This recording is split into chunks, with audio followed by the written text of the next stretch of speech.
Vizantiya imperatori Diojen to'plagan 200 ming qo'shin ichida nemislar, gurjilar, bulg'orlar va yana necha minglagan xristian askarlari bor edi. Diojen avvaliga Arzinjonga armanilar bilan ko'rishishga keldi.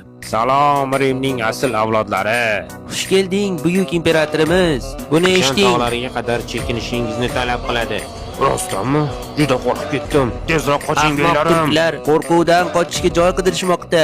Tianshan tog'lariga qadar quvalaymiz shekilli.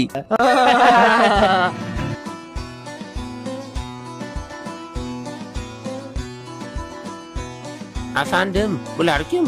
Barbar turklarga o'xshashyapti.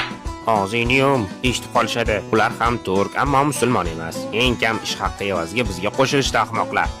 Xavotirlanma. Tez orada turklar ko'rishga intilayotgan qora dengiz men bo'laman.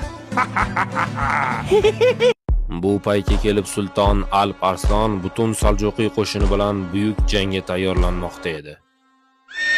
Xush kelding Afshinbey. Hech ham xush kelmadim sultonim. Anatoliyada ko'rganim Vizantiya qo'shini nari berisi 200 ming kishi. Nimalar deyapsan Afshinbey? Qayerdan buncha askar oldi?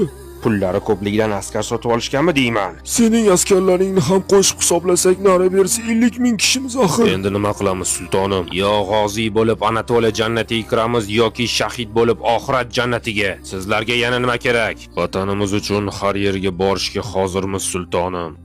Harbiy mashvarat tugagandan so'ng sulton Alp Arslan boshchiligidagi 50 ming kishi Malazga